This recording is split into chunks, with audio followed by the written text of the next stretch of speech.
Quisiera comenzar pintando el panorama de lo que estaba pasando en ese tiempo con Jesucristo y los judíos y este hombre que nació ciego de nacimiento. Esto está ocurriendo en unos tiempos cuando Jesucristo está siendo perseguido por los fariseos. Donde quiera que iba Jesucristo, por ahí iban los fariseos. No iban porque eran seguidores de Jesucristo, sino que eran los que lo estaban persiguiendo, sino que lo querían siempre atrapar. Precisamente en el capítulo anterior a este, en el capítulo 8, se ve la historia de que Jesucristo está en la sinagoga y hay una discusión que terminó en una manera un poco fea, que querían apedrear a Jesús. Y Jesús se escapó, salió de la sinagoga. Y se entiende, no lo dice específicamente, ¿verdad? Se entiende que cuando Jesucristo salía de la sinagoga, ahí fue cuando se encontró con el ciego nacimiento. ¿Y por qué se sobreentiende esto? Meramente porque era muy común ver que los paralíticos, los cojos, los ciegos, todos los que estaban mendigando iban cerca del templo, porque ahí se aprovechaban las obras caritativas de los que iban al templo a adorar. Y tiene lógica, es lógico que eso. Y no importa que esté en la misma entrada del templo o si estuvo unos cuantos bloques más allá. Esa parte no importa. La cuestión es que se encuentra Jesucristo con el ciego nacimiento. Con Jesucristo iban los discípulos, porque ellos eran los que estaban cuidando a Jesús también. Y cuando se encuentra ellos con el ciego nacimiento, surge la pregunta, y la leímos, ¿verdad? Y le preguntaron los discípulos a Jesús, ¿quién fue el que pecó? ¿Fue él el que pecó o fueron sus padres? ¿Por qué? En estos tiempos se creía, ¿verdad? Y era muy común entender de que la causa de las enfermedades, la causa de los padecimientos, ¿verdad? Era por culpa de pecados que la persona había cometido o que sus antepasados habían cometido. Eso no ha cambiado tanto. Hoy en día, y a lo mejor Marco, que es médico, yo me voy a referir a Marco un par de veces aquí porque esto es un milagro, ¿verdad? Y Marco es médico, so hay una correlación entre lo que él hace y yo, pero él hace y lo que hizo Jesucristo aquí, pero nos da un punto de referencia. Hoy en día podemos entender, y lo oímos mucho, ¿verdad? Las mujeres cuando van a dar a luz, ¿verdad? ¿Qué es lo que las indicaciones que le dan médicas? No estés tomando, no fumes, no estés tomando drogas. ¿Y por qué eso? Para evitar que el niño o la niña, ¿verdad? El bebé nazca con algún tipo de condición física que se puede evitar, ¿verdad? O sea, los tiempos no han cambiado, ¿verdad? Y cuando que ellos pensaban de que este ciego de nacimiento había tenido esta condición por culpa de sus pecados o el pecado de sus padres. Sin embargo, Jesucristo les da una respuesta que ellos no se esperaban. Él les dice, no es que este hombre haya cometido pecado por sus padres, él está aquí por un propósito especial. Quiero decirles, piensen en ustedes el día que ustedes conocieron al Señor Jesucristo. Usted estuvo en ese momento ahí por un propósito especial. No fueron los días antes, no fueron los días después. Ese era tu día. De que el Señor tendría un propósito especial contigo. ¿Cuál era tu condición? Solamente tú la conoces. ¿Tendrías una condición física? ¿Tendrías una condición espiritual? ¿Una condición emocional? Yo no lo sé. En realidad, no me incumbe a mí, porque está en el plan de Dios. Pero eso es cómo funciona. De hecho, quería decirle, nosotros leímos que esto es un milagro de Dios, esto no es una parábola, no lo vayan a confundir. ¿Okay? Esto que sucedió aquí, porque hablamos mucho y se predica mucho acerca de las enseñanzas de Jesucristo a través de las parábolas, ¿verdad? Esto es la fase de amor de Dios comparado a la justicia justicia de Dios. Hablamos mucho de que Dios es justo, pero también Dios es amor. Y este pasaje de aquí nos describe la parte de lo que es el amor de Dios.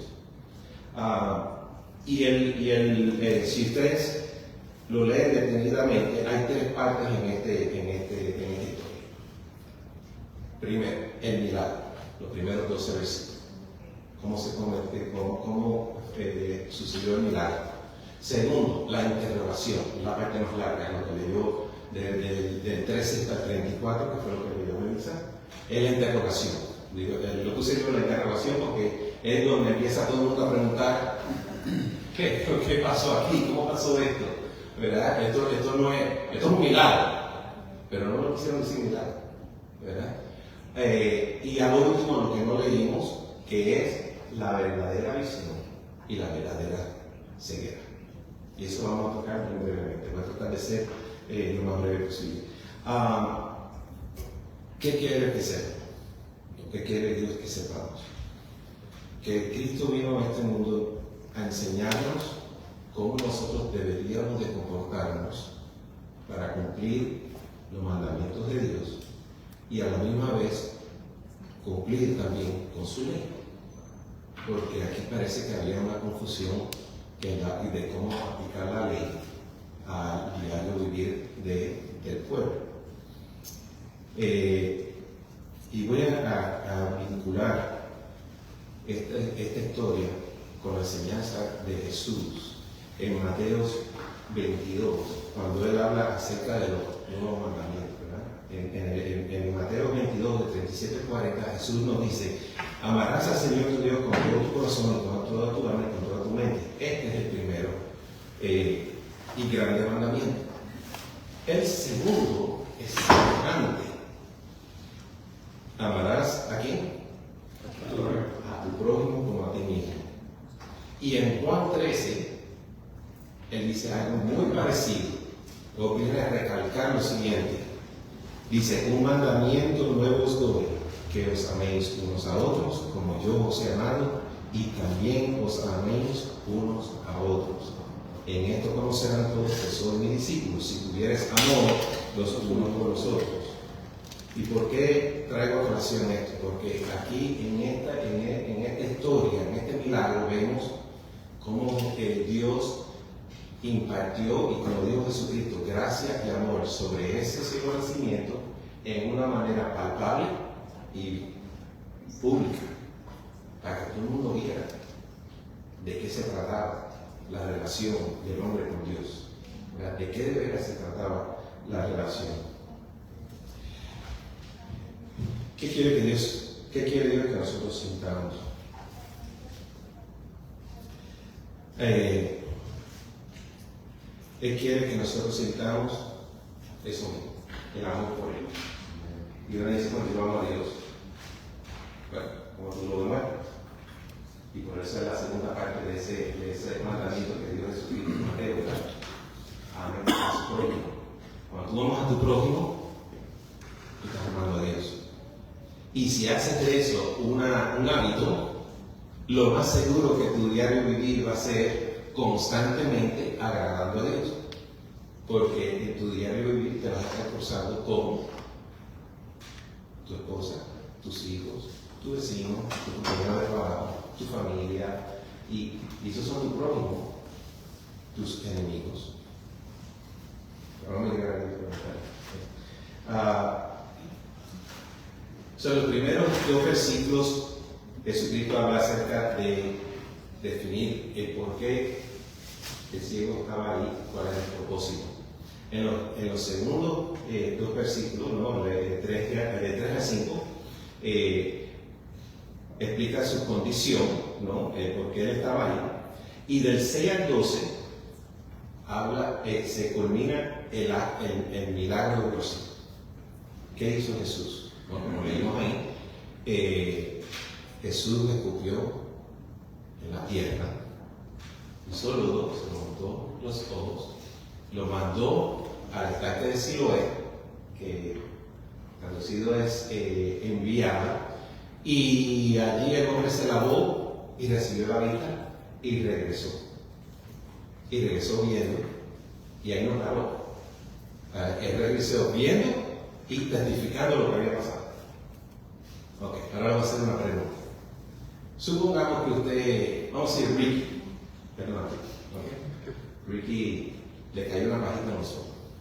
Y ahí haciendo el café, no sé qué pasó, y él dice, Marco, pues le tengo en el ojo y no sé qué voy a hacer. Marco, siendo médico, él va para allá afuera, limpia un poco de tierra, la escupe y viene para acá con tierra mojadita y le dice, Ricky, ven acá, vamos a echarte esto en los ojos. Y allá brinca ahí gritando y dice, esa sería la acción, ¿no? Marco tiene gripe. Marco, ¿qué pasó? O sea, tú eres médico, ¿qué estás haciendo? ¿Verdad? Ese mismo sentimiento posiblemente era lo que estaba pasando con las personas allí. Ahora, hay un detalle. El hombre era ciego. Él no podía ver lo que estaba haciendo Jesús. Pero alrededor de él estaban las personas que estaban con él. Porque cuando él fue al estanque, él no podía ir solo. Él lo llevaba para que se lavara. Estas personas son las que, y no lo dice el pasaje específicamente, pero la lógica te lo explica, ¿no? Y cuando él va al estanque de Siloé, se demuestra con letras mayúsculas la fe del ciego de nacimiento. Porque si Ricky se deja echar el lodo con sus ojos, probablemente le dice, ven ahí y lávate ahí, el chanquito se queda atrás y es lo primero que él hace. Pero no con la idea de que se va a sanar, sino con la idea de que se tiene que sacar todo eso de encima, ¿verdad? El ciego nacimiento fue con la idea de que él sabía o esperaba que un milagro sucediera, porque ¿qué otra cosa iba a perder? ¿Verdad? Y él fue con un acto de fe a hacerlo. Pero lo que cambió fue cuando él regresó. Fíjese que él no se adaptó al miedo de lo que los fariseos estaban inculcando en el pueblo, sino que él se afirmó a la verdad y a la lógica. Dios lo había sanado.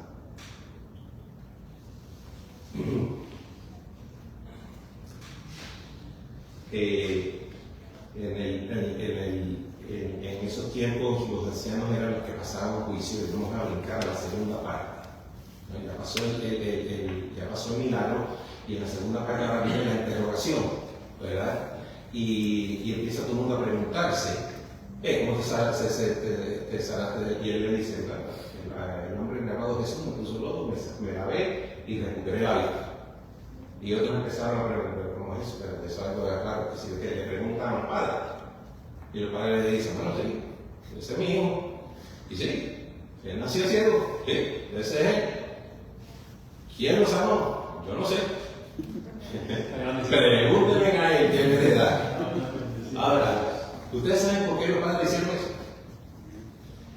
Cuando en esos tiempos los judíos, uno de los castigos más grandes que podía pasar a una persona es que fuera expulsada de la sinagoga.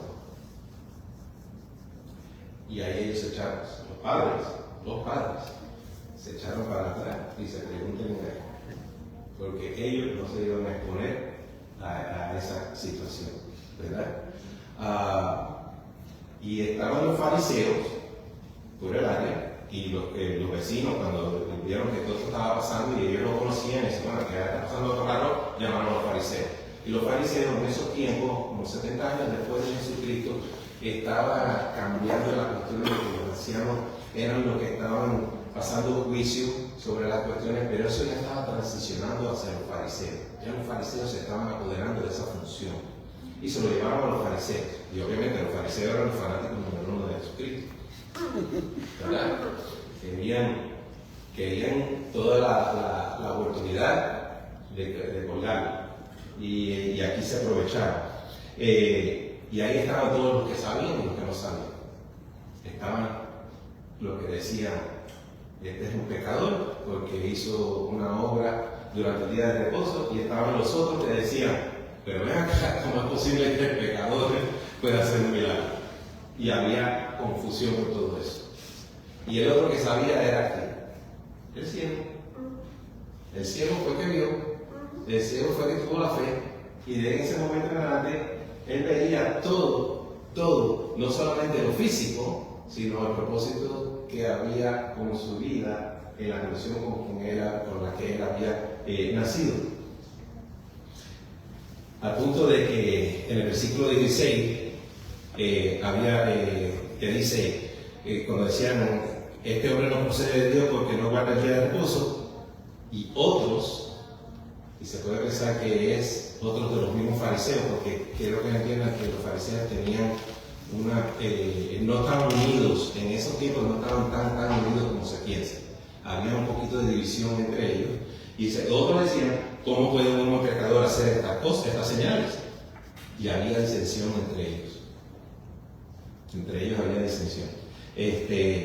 Y volvieron y le preguntaron al ciego. Le habían preguntado una vez, le volvieron a preguntar la segunda vez, ¿y qué fue lo que él hizo? Y él dice, una cosa yo sé, que habiendo yo sido ciego, ahora yo veo. Yo le dije al principio, fíjense cuando usted se convirtió. Yo era ciego, y ahora veo. No es físicamente solamente, es espiritualmente. Yo estaba ciego, pero ahora veo el propósito de Dios en mí. Ahora veo qué es lo que Dios quiere que yo haga. Ahora veo que la voluntad de Dios es soberana y Él quiere que yo me mueva así, asado o de una otra manera. En otras palabras, ahora yo veo que el Señor quiere que yo sirva. Y usted tiene que decir, ¿para qué yo sirvo? Él te va a decir, pero eso es lo que quiere. Jesucristo demostró cómo servir. Esa es parte, probablemente el eje principal de este mensaje es que Jesucristo nos enseñó cómo servir. Y se sirvió él mismo, sirvió a Dios. Él sirvió al prójimo y de esa manera sirvió a Dios. Porque cumplió el propósito que Dios quería con este hombre, ¿verdad? Y esto es importante que entendamos, ¿verdad? Que siempre vamos a tener la oportunidad de servir. Siempre. Vas a encontrarte en el sedano con la persona que te está cobrando y vas a tener una oportunidad ahí. Y si tú conversas con las personas, van a haber temas y van a haber oportunidades donde tú puedes pensar en cómo tú puedes servir a esa persona. No estoy hablando de predicar, estoy hablando de servir. No es lo mismo, se escribe igual, ¿verdad?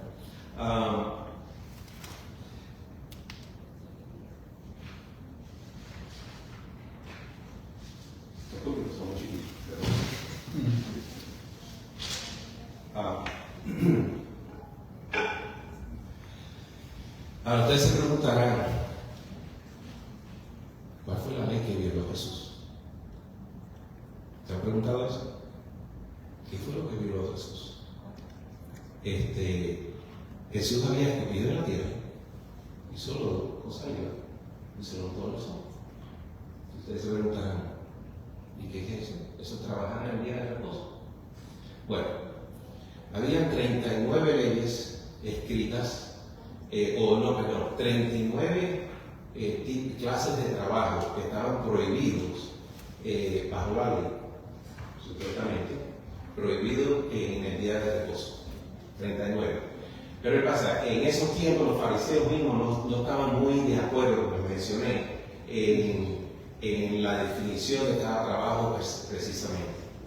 Y una de ellas es amasar, ¿cómo se dice mejor? Amasar barro, ¿cómo se dice? Moldear y trabajar para hacer vasijas, ¿verdad? Amasar la masa y cosas así. ¿Ok?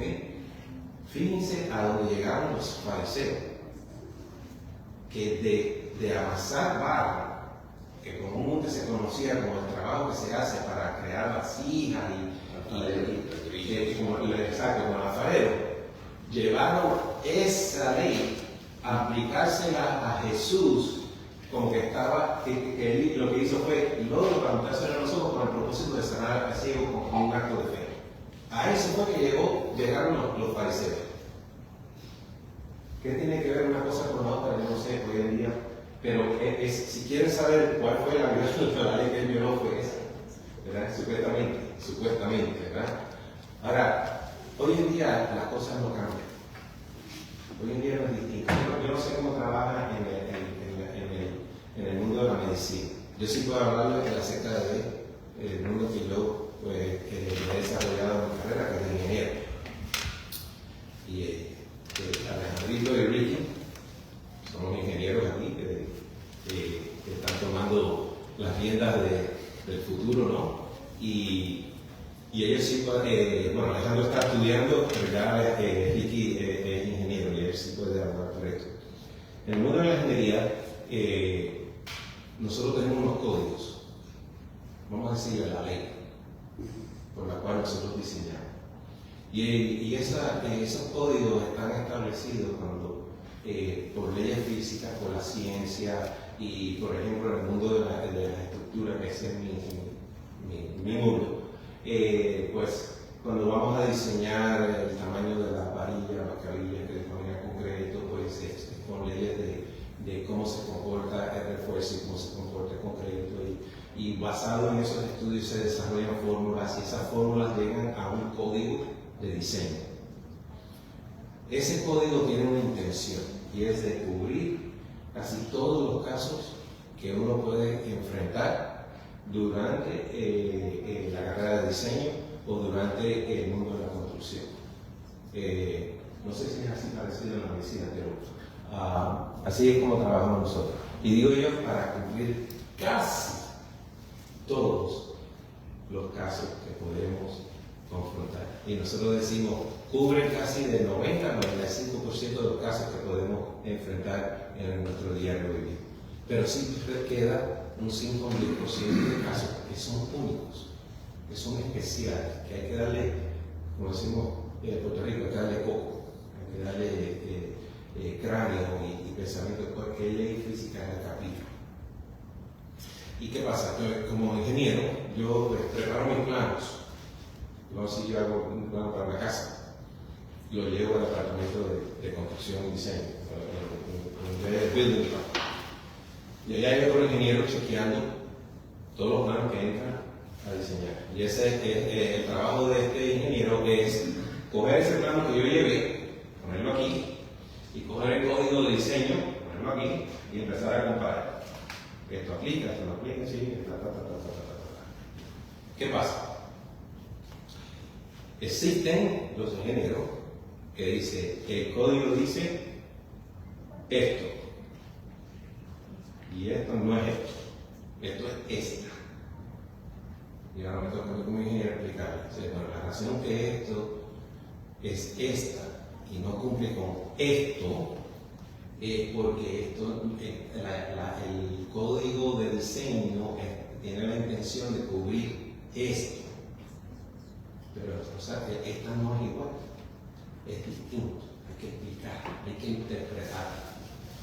¿Por qué usted cree que nosotros tenemos hoy en día abogados en nuestra sociedad? Para interpretar la ley. Porque la ley tiene condiciones que la persona tiende a confundir. Y hay unos que quieren aplicar la ley a su manera y hay otros que no, ¿verdad? Entonces sí están los abogados para decirle a un juez, en este caso por decirle esto es así porque eso es lo que dice la ley. Viene el otro y le dice no, pero la intención no era esa. Le estás hablando porque eso era para esto y esto y esto y lo otro.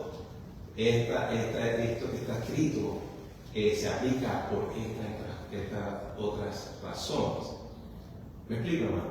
Estamos entendiendo de que en estos casos los fariseos no entendían la intención de la ley y por lo tanto no entendían la voluntad de Dios. No lo entendían.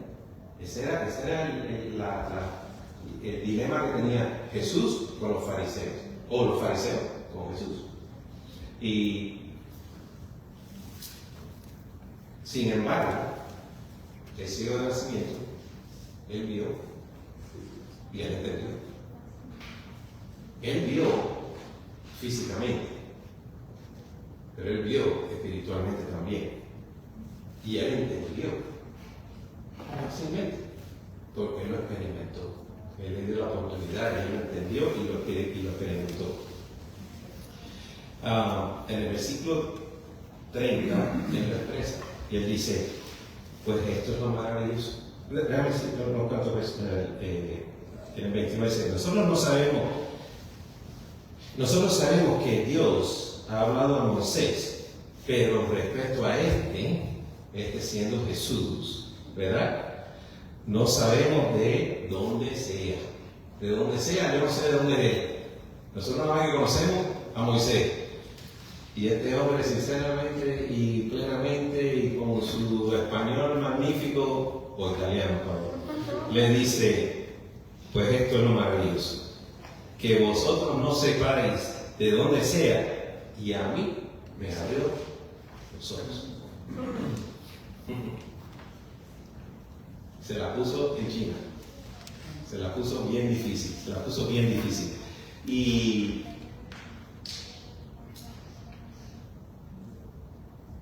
nosotros tenemos la oportunidad de decir lo mismo cada vez que alguien cuestiona la deidad de Dios, ¿verdad? Si nosotros aplicamos el código de Dios en nuestras vidas todo el tiempo y nos enfocamos en lo que Jesús dijo, amemos a Dios primeramente y amemos a nuestro prójimo segundamente, lo más probable que vamos a estar cumpliendo con la ley de Dios. Dios nos llama hoy en día a hacer todo lo posible por amar aún a aquellos que no nos caen bien. Y la palabra dice nuestro enemigo. Ahora déjenme aclarar una cosa. Cuando la palabra de Dios dice nuestro enemigo, espero que no sea que nosotros tengamos personas que le hemos puesto una crucecita y le decimos ese es mi enemigo. Es del otro. Esas son las personas que tú sabes que no te aceptan a ti como sus amigos. Entonces, por lo tanto, eres su enemigo. Pero al ser tú su enemigo, tú aún así tienes amor, compasión y misericordia a pesar de lo que sea. Porque si nosotros decimos este es mi enemigo, tenemos otro problema.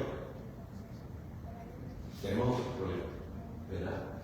Porque el odio, la maldad y el enojo contra otra persona no es de Dios. Simplemente eso. No es de Dios.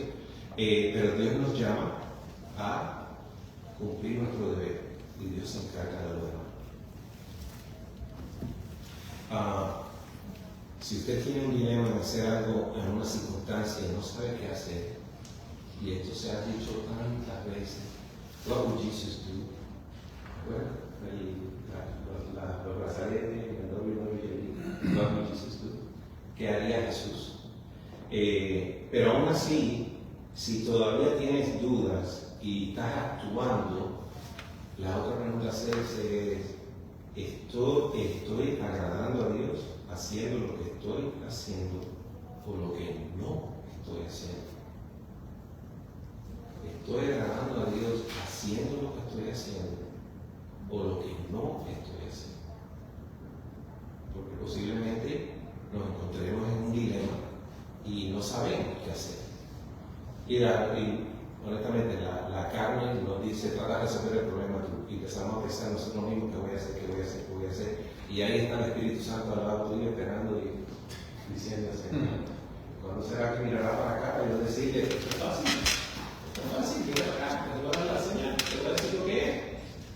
Y nosotros aquí diciendo, yo voy a hacer esto, voy a hacer aquello, no, fulano no, y estamos acá tramando toda la solución entre nosotros mismos y no contamos con que la tiene más fácil.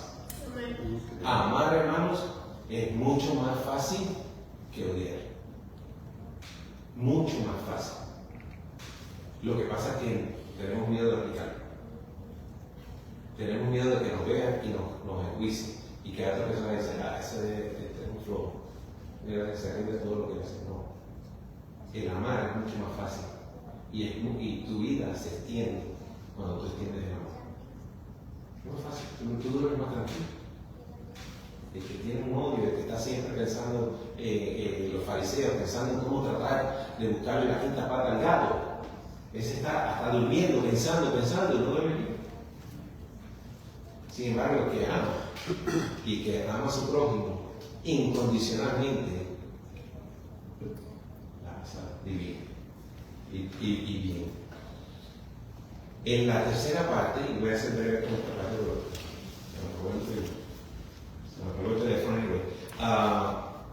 de los versículos 24 al 34, es muy interesante. No lo leímos, pero se ve claramente que después de tantas veces que le preguntaron las mismas preguntas el hombre se cansó y hizo algo que de verdad hay que ser valiente. Cuando le dijeron, tú lo que pasa es que tú eres un discípulo él le dice, pero ¿cómo te pregunté? Explícanos otra vez qué fue lo que te pasó. Le digo, dígame, ustedes se lo he dicho tantas veces y ustedes no quieren entenderlo. Así mismo no está aplicando, ¿verdad? ¿Qué es lo que le pasa? ¿Ustedes quieren ser discípulos de él también? Ya le tocó la llave. Ya le tocó la llave. ¿Y qué fue? Ellos le dijeron, nosotros somos de Moisés. Y ahí fue donde le está diciendo, ¿no? Que ellos no saben de dónde salió él, y él les respondió de esa manera. ¿Y qué fue lo que hicieron al final en el versículo 34? Tú naciste de todo en pecado, porque se entró una discusión entre ellos. Y dice, tú naciste en todo en pecado. Fíjense, todavía están pensando que el hombre estaba haciendo porque alguien cometió el pecado. Todavía no lo habían visto, no querían aceptar el milagro. ¿Ok? Y nos enseñan a nosotros los que dicen que saben y no saben, pero todavía están pensando que ellos sí son los que saben. Y dice, y le expulsaron. Lo que no quería que nadie pasara. Ni a lo mejor mi padre quería que pasara eso, ¿verdad? De ahí en adelante, él se encuentra con Jesús, el ciego de nacimiento, que ahora es el que tiene la visión. Pero no había visto a Jesús, ¿se acuerdan? Porque cuando él fue a este ciego, él no veía. Y Jesús siguió. Cuando regresó, Jesús no estaba ahí. Y le preguntaron dónde había estado. Y dice, yo no sé. O sea que él no había visto a Jesús. Sin embargo, se encontró con él después que lo expulsaron. Y lo vamos a leer rapidito. Dice, oye Jesús que habían expulsado, y hallándole le dijo, ¿crees tú en el Hijo de Dios? Jesús le pregunta a él. Y él le respondió, ¿quién es Señor para que crea en él? Porque no reconoció que ese fue el hombre que lo sanó. Y él le dijo, pues le has visto, y él que habla contigo eres. A mí se me paran los pelos, ¿no? Si yo me encuentro con el médico divino, ¿verdad? Y veo que él, porque cuando lo operaron yo estaba en anestesia, yo nunca lo había visto, que si yo qué, me dijeron el mejor médico, pero él viene y te va a operar y se va. Pero el día que lo fuiste y lo viste en persona, y él te dice que yo soy el que te... ¿Qué sentido de agradecimiento tú tienes? ¿Qué sentido de adoración, en este caso, ¿verdad? Puede emanar de él? ¿Y qué fue su reacción? Él le dijo, creo, Señor, y lo adoró. Ahí no hubo pregunta de que ven acá, pero ¿quién pecó? ¿Fui yo? ¿Fueron mis padres? ¿Por qué tú me echaste el lodo? Ahí no hubo nada de eso. Ahí lo que hubo fue pura fe y pura adoración. ¿Qué quiere Dios que nosotros hagamos? Que tengamos en fe, que tengamos la fe que tuvo este hombre, ¿verdad? Que nació ciego y Jesús le sanó y le recuperó su visión. Ese mismo tipo de fe. Tanto como hijos de Dios, ¿verdad? Como estar en los pies de Jesús, como también estar en los pies del cielo de nacimiento, porque fue que ejerció la fe. Dios nos llama a servir y nosotros tenemos que tener la fe de que nosotros vamos a servir y que Dios se va a encargar de esto. Esa es la fe que tenemos que tener como hijos de Dios. ¿Qué quiere Dios que hagamos? Dios no quiere que seamos hombres y mujeres de meros códigos rígidos.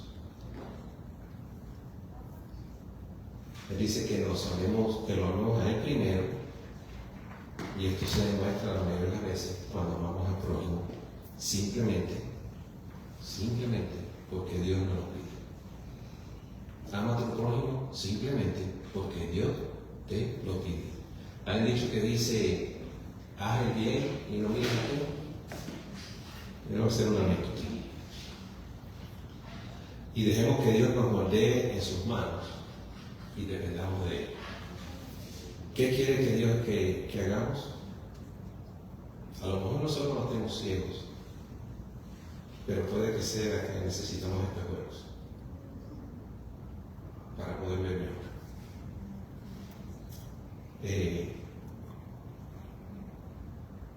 En resumen, Dios nos llama a servir a todos porque no sabemos cuál es el propósito de Dios con nosotros y con cada persona que nos rodea.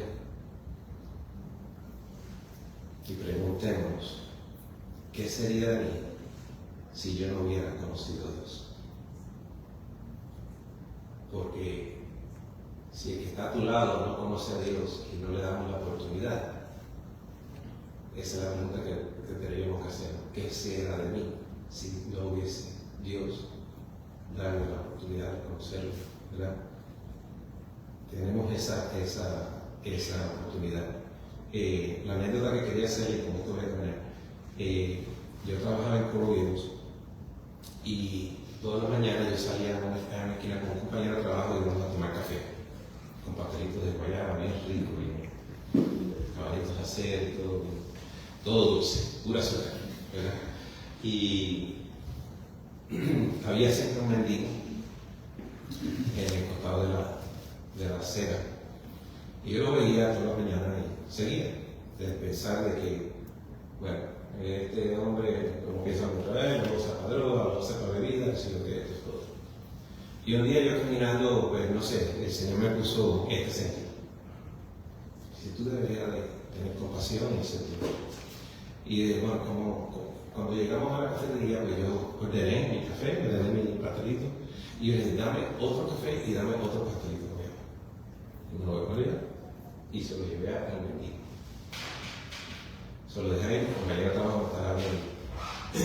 Porque me decía, no te he dado dinero, yo se lo doy, no te lo voy a dar dinero, yo le voy a dar comida.